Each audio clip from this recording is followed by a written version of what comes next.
Oh, yes, we had some distributing. Brandon's best night on the assist side was 7, but we shot 37%. We got 16 rebounds and shoot 16 offensive rebounds and shoot 37%.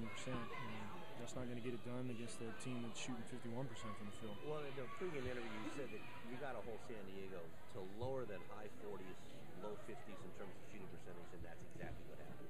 Was that you said that the shooting percentage for the Otters, you had to be higher than 37, you weren't higher than 37, but then on the other hand, your pregame prediction came true.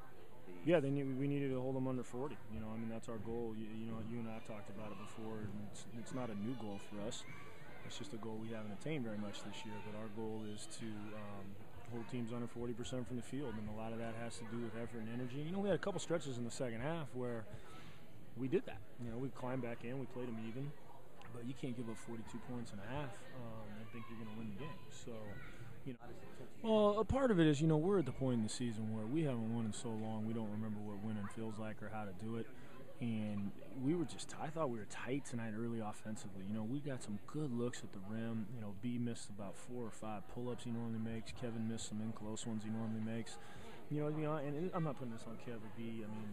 Obviously we said B needs a shooter, but, we had some good looks that we just couldn't finish. And I think a lot of that has to do with just the state that we're in. This is a tough place to be. I've never been here before, and man, it sucks, But, yes.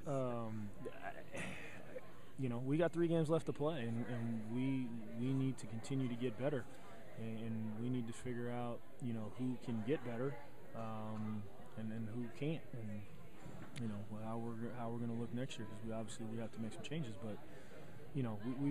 We still don't string together 40 minutes of hard effort, and a lot of that has, I think, to do with at this point in time when you're down like we were. We got down early, and when things don't go our way, it's like, oh man, here it goes again. And I don't think they say that, but subconsciously they're feeling it, and we're just in a really tough spot. Well, let's talk a little bit about the first half. You had McGrath that was hitting them from 3. When that happens, when they bang them from 3, that sinking feeling sets in and momentum builds. Did you feel that? A little bit. I think they did shoot it better. They made 4 in the first half and 3 in the second. That's about average for them. They were 7 to 16. We shot it better.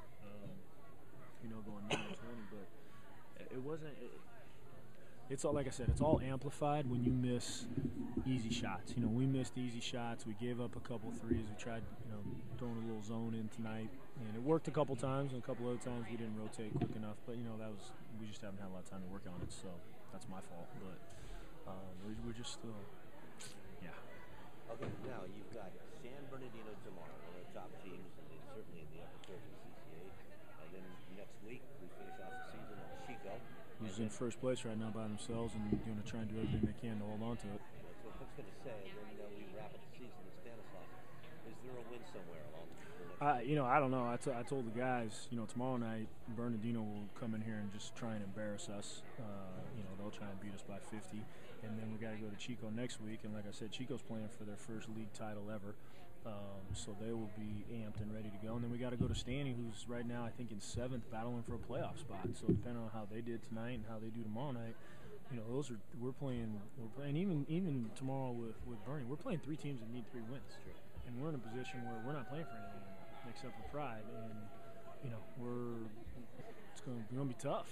It's going to be tough. I'm trying. I am trying to be optimistic about it, but we're going to have to play out of our minds and have to play just with an effort from somewhere. And as a staff, we're going to try and figure out, what we can do and how to do it. But, those are 3 really, really hard games. We went through the stretch with the games where we thought we could get wins, right here with San Francisco State, East Bay, and these guys. 3 teams that we played really well on the road. We lose by 4 down there in a game we should have won, and we come back here and we lose by 13. That's very disappointing. We lose by 4 at East Bay in a game we had the lead with 30 seconds, and we get smacked, on Tuesday. Not really at home, but up here, even more disappointing. San Francisco State came in and Neffy played really well and couldn't get them. So, it's just kind of, we're just in a big funk, and I don't know.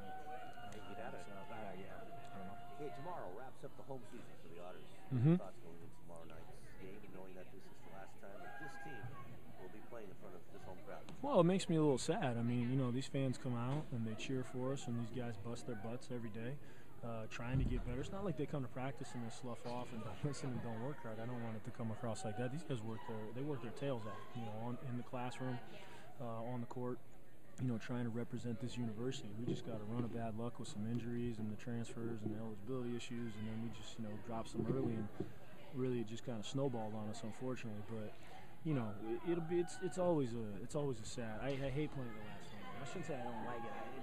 It's always a little bit emotional, your last home game in front of the fans, and who've been out here cheering for you all year through a lot of thin